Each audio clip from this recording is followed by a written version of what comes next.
Assalamualaikum warahmatullahi wabarakatuh. Selamat bertemu kembali dengan saya pada mata pelajaran seni budaya di kelas 12. Alhamdulillah saat ini Bu Ririn dalam keadaan sehat walafiat, dan saya sangat berharap kalian juga dalam keadaan sehat walafiat. Amin. Anak-anak, kita harus tetap bersyukur walaupun saat ini proses pembelajaran yang kita laksanakan tidak bisa bertatap muka. Tapi kita harus tetap bersyukur karena kita masih tetap diberi kesehatan. Semoga kita selalu tetap dalam lindungan Allah Subhanahu wa Ta'ala. Amin. Anak-anakku semua yang saya cintai, anak-anak sudah pinjam buku seni budaya ya di kelas 12 ini? Sudah ya, alhamdulillah kalau sudah bukunya seperti ini. Baiklah, mari kita mulai pada bab yang pertama ya. Ini tentang apresiasi karya seni rupa 2 dimensi. Anak-anak masih ingat ya, masih ingat tentang definisi dari apresiasi seni rupa. Apresiasi ini adalah semua aktivitas memberikan suatu penghargaan dan dilakukan dengan hasil menggunakan peresapan dan penilaian seseorang terhadap sebuah karya seni tertentu. Apresiasi ini juga merupakan bentuk rasa kagum yang keluar dari diri seseorang atau diri penikmat karya seni. Ini kita ambil contoh seorang ahli ya, seorang ahli. Misalnya kita ambil contoh ahli dari seni itu Verbeek misalnya, berpendapat bahwa apresiasi adalah suatu kesadaran menilai lewat penghayatan suatu karya seni dengan memberdayakan seluruh pribadi yang melibatkan perasaan, pengalaman, keinginan, dan anggapan seseorang. Anak-anak semua, setelah kita ketahui tentang definisi apresiasi, kita lanjutkan tentang fungsi dari apresiasi. Dalam pemberian suatu apresiasi terhadap sebuah karya, ini tentunya akan memberikan dampak untuk penerimanya. Hal ini tidak diberikan begitu saja, tetapi juga ada fungsi yang harus diketahui. Fungsi apresiasi ini ada 3. Yang pertama, untuk sarana meningkatkan rasa cinta kepada karya, sekaligus peduli terhadap sesama. Kemudian yang kedua, ini untuk sarana menilai, menikmati, empati, hiburan, dan edukasi. Yang ketiga, sebagai sarana untuk membanggakan atau mengembangkan kemampuan manusia dalam beberapa hal. Saya ulangi sekali lagi ya. Yang ketiga, ini sebagai sarana untuk mengembangkan kemampuan manusia dalam beberapa hal. Anak-anak semua yang saya sayangi, setelah kita mengetahui dari fungsi ya apresiasi, yang selanjutnya kita pelajari adalah tingkatan apresiasi. Ada beberapa tingkatan dalam apresiasi atau mempunyai macam-macam apresiasi yang juga mempunyai ukuran tertentu. Yang pertama, ini ada tingkatan empatik. Tingkatan empatik ini dalam kamus artinya adalah melibatkan pikiran dan perasaan. Tingkat apresiasi itu dalam bentuk tangkapan indrawi. Kita lanjutkan. Yang kedua yaitu tingkatan estetis.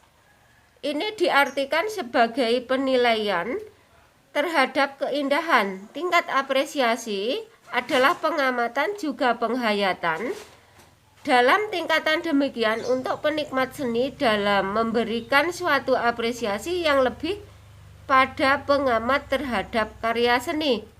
Kita lanjutkan yang ketiga. Ini adalah tingkat apresiasi kritik. Di tingkat apresiasi kritik, ini adalah suatu bentuk apresiasi yang menjelaskan sebuah klasifikasi, deskripsi, menerangkan, menganalisa, kemudian evaluasi, sehingga bisa mengambil suatu kesimpulan. Anak-anak, kan tadi kita bahas tentang apresiasi karya seni. Tentunya kalian juga masih ingat tentang pengertian dari karya seni rupa dua dimensi. Untuk pengertian dari karya seni rupa dua dimensi ini sebenarnya di SMP kita sudah mempelajarinya. Di kelas 10, kelas 11, kita di kelas 12 ini hanya mengingatkan saja. Mengingat-ingat, masih ingat apa tidak tentang pengertian misalnya apresiasi seni, kemudian tentang pengertian seni rupa dua dimensi. Sekedar mengingatkan saja ya Bu Ririn. Ini tentang definisi dari karya seni rupa dua dimensi. Ini adalah karya seni rupa yang hanya dapat dilihat dari satu arah saja ya. Kemudian hanya memiliki dua ukuran. Ukurannya yaitu panjang dan lebar. Anak-anak, setelah kita pelajari bab pertama, ini saya harapkan dapat mengapresiasikan ya. Kita mengapresiasi dulu. Kemudian insya Allah pertemuan berikutnya kita ini berkreasi. Sekali lagi, untuk saat ini kita berapresiasi. Untuk pertemuan berikutnya insya Allah kita berkreasi ya. Yang pertama ini mengidentifikasi jenis karya. Sekali lagi, mengidentifikasi jenis karya. Apakah karya itu termasuk dua dimensi atau termasuk tiga dimensi. Kemudian ada fungsinya, apakah seni rupa itu termasuk seni rupa murni ataukah termasuk seni rupa terapan. Kalau seni rupa murni, saya ingatkan ya, seni rupa murni itu hanya bisa dinikmati keindahannya saja. Tetapi kalau seni rupa terapan, selain dinikmati keindahannya juga bisa dimanfaatkan. Misalnya kalau seni rupa terapan itu adalah batik. Kalau seni rupa murni ya saya ingatkan, contohnya itu adalah lukisan. Dan kita juga menilai estetis dalam karya seni rupa dua dimensi. Estetis itu adalah keindahan. Yang nomor 2, mengidentifikasi medium. Medium itu sama artinya dengan media. Kemudian ada bahan. Bahan itu ada bahan utama dan ada juga bahan penunjang. Ini kita sudah mempelajari di pelajaran waktu kita kelas 11. Silahkan nanti dibuka-buka lagi bukunya di kelas 11 ya. Kemudian ada alat, bahan, kemudian teknik ya. Ini juga pelajaran kelas 11. Di kelas 12 ini kita hanya mengingat-ingat saja. Nah, anak-anak semua, sekarang saya sampaikan karya seni rupa dua dimensi. Yang pertama misalnya karya dari Leonardo da Vinci. Ini temanya perjamuan terakhir, adalah sebuah lukisan mural abad ke-15 akhir oleh Leonardo da Vinci yang disimpan di ruang makan konven Santa Maria yang ada di Milan. Lukisan ini merupakan salah satu lukisan yang terkenal di dunia. Yang kedua, ini karya Raden Saleh, temanya banjir di Jawa. Yang ketiga, karya Salvatore Dali, temanya metamorfosis. Kemudian yang ketiga, ini karya dari Kartono Yudokusumo, ini beraliran dekoratif, temanya melukis di taman. Nah anak-anak, setelah kita sedikit mempelajari tentang bab pertama tadi, kemudian ada contoh-contoh dari lukisan dari keempat pelukis tadi. Tugas kalian ya, sekali lagi tugas kalian itu